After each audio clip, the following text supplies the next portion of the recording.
Friends, welcome back to a channel. और आज अगर निफ्टी की बात करें तो निफ्टी ने काफ़ी अच्छा अ, आज मतलब काफ़ी अच्छा दिन रहा ट्रेडिंग के पर्पज़ से। और काफ़ी अच्छा दिन मतलब बहुत टाइम बाद ऐसा दिन दिखा जहाँ पे मतलब ऑलमोस्ट 200 पॉइंट की रैली हुई। और इसके प्रीवियस वीडियोस में हमने बात की थी कि निफ्टी कहाँ तक जा सकती है, जहाँ पे मैंने बताया था कि 26,050 से लेके 26,150 तक जा सकती है निफ्टी। ठीक है। उसके बाद से हमने गोल्ड सिल्वर पे भी बात की थी, डाउ जोन्स पे बात की थी। ठीक है।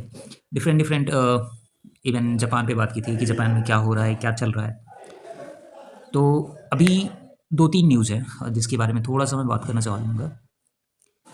तो पहले हम गोल्ड और सिल्वर के प्राइस एक्शन देखते हैं, उसके बाद से स्टार्ट करते हैं। तो रिसेंटली मैंने बात की थी जब ये 63-64 के आसपास था, तब मैंने बताया था कि 70 के आसपास अपना टारगेट दिख रहा है। मतलब रिसेंटली 70 एक साइकोलॉजिकल लेवल है, तो 70 के आसपास दिख सकता है। अभी अगर हम देखें तो आज का जो हाई लगा है वो 69.4 के आसपास लगा है, मतलब ऑलमोस्ट 70 टच कर दिया है। ठीक है। उसके बाद से थोड़ा सा गोल्ड देखते हैं, उसके बाद से कुछ बात करें। पे भी मैंने बताया था कि जैसे ही 4400 का जो लेवल है इसका अगर ब्रेक करता है, फिर यहाँ पे रैली अच्छी देखने को मिलेगी। अभी देखें तो 4420 के आसपास आ चुका है, यानी कि इसका जो अभी नियरेस्ट टारगेट है 4500 का, उसको ये इजीली ब्रेक करने वाला है।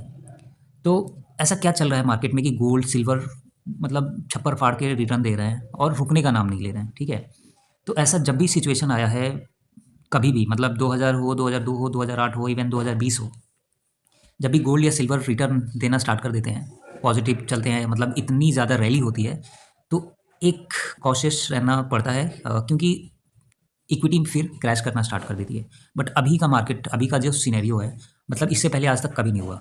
मतलब जहाँ तक मैंने देखा है या फिर चीज़ें पढ़ी हैं। ठीक है। ये मुझे लगता है कि इतिहास में मतलब पिछले 100 साल में ये फर्स्ट टाइम ऐसा हो रहा है कि इक्विटी में भी थोड़ा बहुत रिटर्न बना है, मतलब ज़्यादा तो नहीं। पिछले एक साल में 8-9% के आसपास निफ्टी की मैं बात करूँ तो, और गोल्ड और सिल्वर मतलब डबल हो गए हैं। ठीक है। तो फर्स्ट टाइम मतलब मैं ज़्यादा पीछे नहीं जाऊँगा, पिछले 25 साल की मैं बात करता हूँ। तो 2000 में और 2002 में जब गोल्ड मतलब चलना स्टार्ट हुआ था, मैं एक बार मंथली पे कर देता हूँ ताकि ईज़ी रहेगा। तो जब 2000 1 सेकेंड, तो 2000 का जब टाइम था, ठीक है, 2000 में 250 के आसपास था। ठीक है। 250 से चलना स्टार्ट हुआ और ऑलमोस्ट 300 तक पहुँच गया था। तो 2000 और 2002 में जैसे गोल्ड में रैली आई थोड़ी-सी, तो उसके बाद से इक्विटी मार्केट वहाँ पे गिरा। फिर अगर हम 2008 की बात करें, तो 2008 में जो लेमन ब्रदर क्राइसिस हुआ था, ठीक है? उसकी वजह से अगर देखें तो 2007 से रैली स्टार्ट हो गई थी और 2007 के ही बाद से मार्केट गिरना स्टार्ट भी हो गया था, अगर आपने देखा हो तो। तो 2008 में ऑलमोस्ट 700 से 1000 तक गई थी निफ्टी, ऑलमोस्ट 50% कह सकते हैं। ठीक है। उसके बाद से 2020 का अगर आपको सिनेरियो याद हो, तो 2020 में भी काफ़ी रैली देखने को मिली थी गोल्ड में। अगर हम देखें तो 1500 से ऑलमोस्ट 21 मतलब 2000 तक आ गई थी। फिर 2022 में भी सिमिलर हुआ था, और 2022 में अगर आपने देखा हो तो 2022 में भी मतलब जो लो लगा था 1600 के आसपास लगा था, फिर से 2000 टच कर गई। तो पास्ट डाटा हमें यही दिखाता है कि जब जब गोल्ड और सिल्वर में इतनी ज़्यादा रैली देखने को मिली है, तब तब इक्विटी में फॉल देखने को मिला है, इक्विटी कोलैप्स हुआ है। और अभी जो मैं लगातार जिस चीज़ पे बात कर रहा हूँ, वो है डॉलर का डिवैल्यूएशन। डॉलर की डिवैल्यूएशन हो रही है, और इस रीज़न से जो सेंट्रल बैंक्स है, चाहे वो यूएस का हो, यूके का हो, या फिर रसिया, चाइना, इंडिया, सब गोल्ड बाई कर रहे हैं, गोल्ड। यही रीज़न है कि गोल्ड में करेक्शन नहीं आ रहा है, क्योंकि जितनी डिमांड है, मतलब मार्केट में डिमांड पैदा की जा रही है, डिमांड मतलब सप्लाई और डिमांड का जो गेम होता है, जो थ्योरी है, वो काफ़ी अच्छे से प्ले हो रहा है। इस रीज़न से अगर आप देखो तो गोल्ड में एक भी नेगेटिव कैंडल नहीं है, रेड कैंडल नहीं है, मंथली कैंडल नहीं है। पिछले अगर 2025 के स्टार्टिंग से देखो तो एक रेड कैंडल यहाँ पे बना था। ठीक है।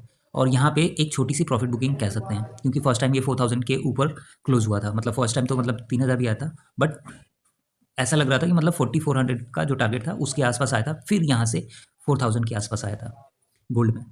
तो ये सारी चीज़ें एक तरीके से इंडिकेट कर रही हैं कि आने वाले टाइम में जो गोल्ड का वैल्यू है वो कम नहीं होने वाला है। इवन सिल्वर का भी वो लगातार बढ़ते जा रहा है, और ऑल टाइम हाई मुझे तो लग रहा है कि मतलब आने वाले टाइम में अगर 4500 के ऊपर ब्रेकआउट आता है, तो 5000 भी इजीली ब्रेक कर जाएगा। मतलब मुझे लगता है कि अगर ऐसे ही चलता रहा तो 3 से 4 महीने के अंदर $5000 आ जाएगा गोल्ड। ठीक है। तो ये सारी चीज़ें हैं।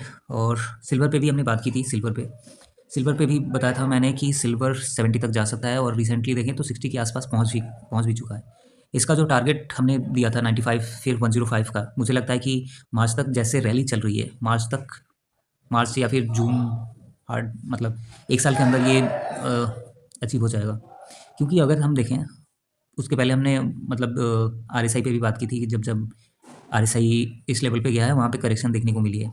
बट अगर सिल्वर की हम आरएसआई देखें तो अभी जो रिसेंटली है वो 90 के आसपास पहुँच चुका है। उसके पहले जो सबसे बड़ा मतलब फर्स्ट टाइम अगर आरएसआई 90 के अबव गया था तो वो गया था ऑलमोस्ट 80s में, जब फर्स्ट टाइम $50 के आसपास सिल्वर पहुंच चुका था। फिर उसके पहले देखें तो इसके पहले भी बहुत बार जा चुका है, 60s में, 45s में, इवन 1929 30s के आसपास भी। तो ये पिछले 25-30 साल में फर्स्ट टाइम ऐसा हो रहा है कि सिल्वर का जो आरएसआई है वो 90 के आसपास पहुंच चुका है और अभी भी करेक्शन नहीं दिख रहा है सिल्वर में। तो ये काफ़ी मतलब कह सकते हैं कि काफ़ी कॉशियस रहने वाली चीज़ है। क्योंकि अगर आप फ्रेश इन्वेस्टमेंट करने जाते हो और 10-15% का करेक्शन आ जाता है तो आपका जो इन्वेस्टमेंट होगा वो 10-15% से डेप्रिशिएट मतलब डिवैल्यूड हो जाएगा। तो ऐसे में गोल्ड में इन्वेस्टमेंट करना, सिल्वर में इन्वेस्टमेंट करना थोड़ा-सा कॉशियस रहने वाली चीज़ है। अगर आपका इन्वेस्टमेंट है पहले से तो आप बेटर रहेगा कि आप उसको ट्रेल करना स्टार्ट कर दो, ठीक है? क्योंकि अभी सेफ़र एसेट्स कोई भी नहीं है। गोल्ड, सिल्वर भी उतना सेफ़ अभी दिख नहीं रहा है। ऑल्दो सेंट्रल बैंक्स बाइंग कर रही है, ठीक है? सेंट्रल बैंक का मतलब एक बैकअप है कि बाइंग करते जा रही है और चाइना मतलब बहुत पहले से बाइंग कर रहा है। अगर आप डाटा देखोगे ना तो मतलब 2008 से लेके अब तक बहुत सारे कंट्रीज़ ने जिनका पहले 2000 टन का गोल्ड रिज़र्व था वो 8000 टन पे पहुंच चुका है। चाइना का है, रशिया का है, इवन इंडिया ने भी बहुत सारी बाइंग की है, ठीक है? तो इस रीज़न से गोल्ड और सिल्वर के प्राइसेस शूट अप हो रहे हैं और रुकने का नाम नहीं ले रहे हैं। तो अभी थोड़ा-सा निफ्टी पे बात करते हैं कि निफ्टी में क्या हो सकता है। निफ्टी में अगर हम वीकली टाइम फ्रेम पे देखें तो वीकली कैंडल काफ़ी अच्छा बना है और अगर इस वीक की जो कैंडल है इसके आसपास या इसके ऊपर क्लोज हो जाती है तो काफ़ी अच्छा रहेगा। मतलब आने वाले टाइम में जो जनवरी का वीक स्टार्ट होगा उसमें काफ़ी अच्छा एक हमें मतलब अपसाइड मोमेंटम दिख सकता है।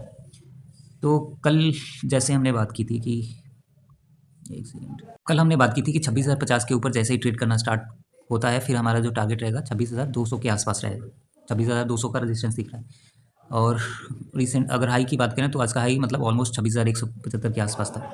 और मुझे लगता है कि थोड़ा सा ना एक शॉर्ट टर्म में मतलब 10-15 मिनट की कैंडल पे एक छोटा सा रिवर्सल आ सकता है।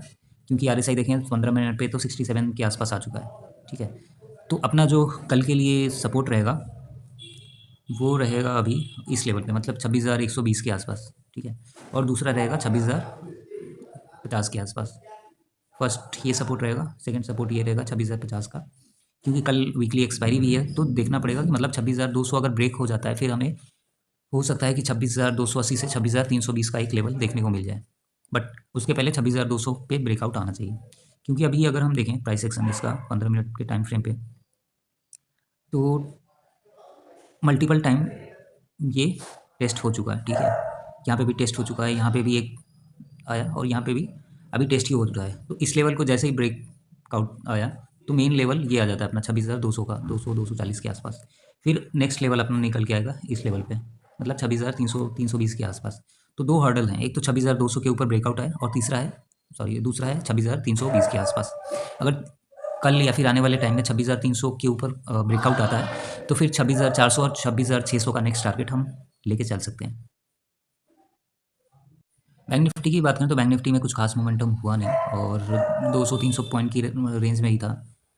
316 का हाई था और लो था 274, मतलब काफ़ी रेंज बाउंड ही था। और कल हमने बात की थी कि मतलब 59,200 के ऊपर अगर ट्रेड करना स्टार्ट करता है तो फिर 59,400 तक जा सकता है और फिर हमारा नेक्स्ट टारगेट रहेगा 59,800 का और 60,000 का वो वीकली। तो 15 मिनट पे 59,500 और 400 का ही टारगेट दिख रहा है ऊपर की साइड में। अगर डाउन साइड की मैं बात करूँ तो 59,000 एक अच्छा सपोर्ट है यहाँ पे। अगर 59,000 का लेवल ब्रेक होता है फिर आता है अपना 58,800 का। अगर बिटकॉइन की बात करें तो बिटकॉइन एक बार फिर से 90,000 के आसपास आ चुका है और मुझे लगता है कि ये जो लेवल है 96,000 94,000 से लेके 86,000 का, इसको जल्दी ही ब्रेक करने वाला है और काफ़ी अच्छा है। मतलब जो नेक्स्ट टारगेट इसका होने वाला है वो 94,000 और फिर 96,000 का होने वाला है। तो आज के लिए इतना ही। Thank you for watching this video.